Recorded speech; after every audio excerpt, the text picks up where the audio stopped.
patungkol po, ano po ang role at kalagahan ng drum in worship. Drummer in worship po. Diba po? Isa-isa po tayo kasi talaga, ito po, para sa akin, ito po isang privilege po na talagang itinapik to kasi ito po yung talagang hinahawak ng instrument sa ating ministry po to. So sabi po dito, sa Psalms, ano po talaga ang kalagahan ng drummers at role ng drummers sa isang worship?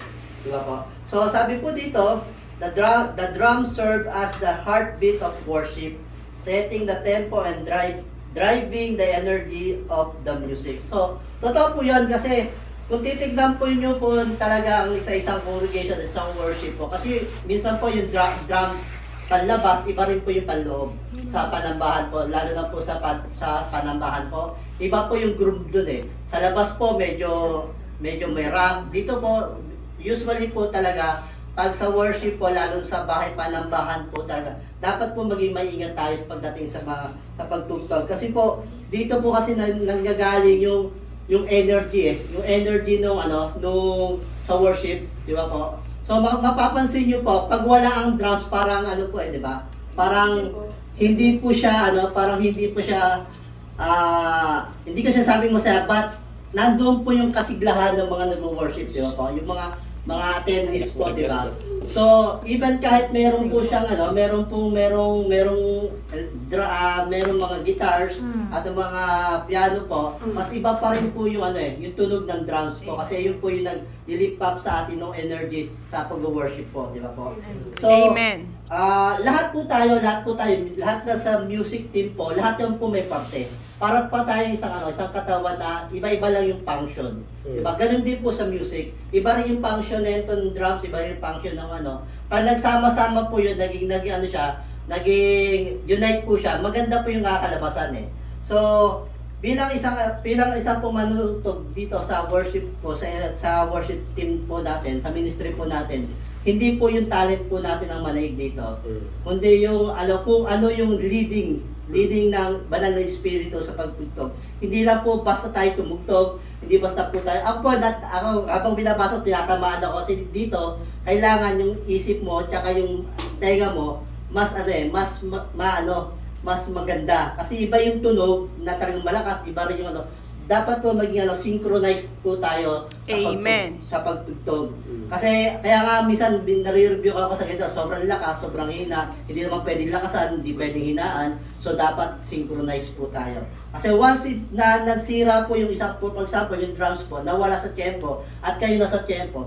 So parang magdi-discarril yung yung worship natin. So hindi lang po ang tugtugan ang maganda. Patitingnan din po natin yung congregation kung ano po yung leading.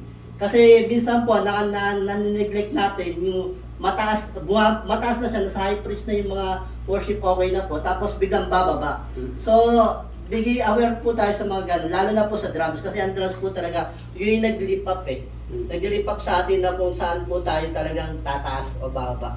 Kahit bilisan natin o bagalan, bilisan, susunod lang sila sa drums. Kaya po napakahirap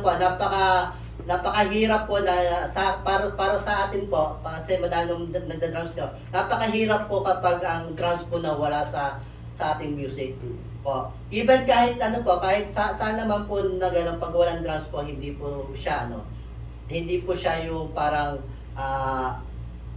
magandang pakinggan, pero dapat po talaga synchronized po tayo. So, hindi lang po doon dahil na ikaw ay sa drums o kailangan mo po rin po na magpuri sa ating Panginoon. Hindi ka basta na lang tumugtog. So, kailangan din po natin na mag-worship, even tayo kumakanta, even yung lead singer natin or yung worship leader natin ay dapat po tayo maging aware po tayo. Aware po tayo sa kanyang kinakanta. At the same time, hindi po pwede ang mag-lead ang drums, kundi doon tayo susunod sa worship leader. Kasi siya po talaga yung pinaka-main na talagang susundan natin. Hindi po yung drums. So, ang pinaka-bottom po dito is yung song leader at synchronize ng ating worship leader. Synchronize ng po. So, sabi dito, as a drummer, we must always be attuned with the worship leader. Yun nga po, yung worship leader, kailangan po talaga dapat nag-uusap at nagpa-practice, di ba po? Make sure that we are playing at the right tempo and volume. Yung sinasabi ko, dapat po lahat po may, lalo sa drums, dapat may tempo tayo at yung lakas ng drums, hindi po malakas talaga. So hindi po ganun po dapat yun. Dapat po tayo maging maging aware tayo sa mga ganung bagay, lalo na po sa ating pag-worship, lalo sa worship team. Lalo kasi lahat tayo may function, kaya lang hindi lang yung drums kasi medyo mahirap kasi lahat gumagalaw. Diba? Amen po. So, bilang sabi ko, bilang as a drummer, hindi lang puro tayo sa ministry ito. Kailangan din natin mapuspos po sa salita ng ating Panginoon. Diba po? So, hindi lang po puro tayo tugtog, but kailangan din natin yung heart natin kung ayos ba yung puso natin na tumugtog. Kasi, ma-domino effect pag ikaw yung puso mo hindi ayos at kung tumugtog ka, to be honest, hindi po magiging hindi siya magiging impact talaga. At ang inaano natin dito yung congregation, hindi po yung sarili natin na magaling tayo o sa whatever. So ang kailangan po natin madala natin dito yung congregation. Kasi sila yun naman talaga yung first, unang-una, priority natin, malipap natin sila sa Panginoon. At the same time, sila rin ay mag-worship na kasama natin sila, diba? So, sa akin po, bilang as a drummer, kailangan din po natin talaga to study rin po talaga ang salita ng Panginoon. Hindi lang po tayo sa So, as a reminders nga po, dito po, as additional, as a drummer, we should always strive to grow in our standing of worship, develop a deeper relationship with God. Amen po. This is meaning taking time to study the Bible, pray. So, kailangan po talaga natin mag-pray bago tayo mag-practice or bago po tayo sumalang po sa ating pag-practice. Kailangan natin mag-pray. So, kailangan din natin na mapuspos tayo, hindi lang puro sa music, but kailangan din po natin ang ating Panginoon at mag-aaral na tayo ng Biblia.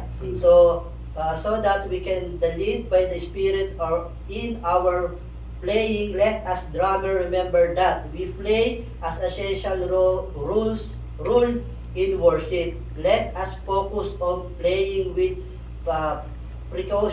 precision and accuracy, while also being in the tune with the worship leader and the music ministry. So, kailangan po ban po siya dito ban yung sinabi niya, ban sa akin po, music ministry.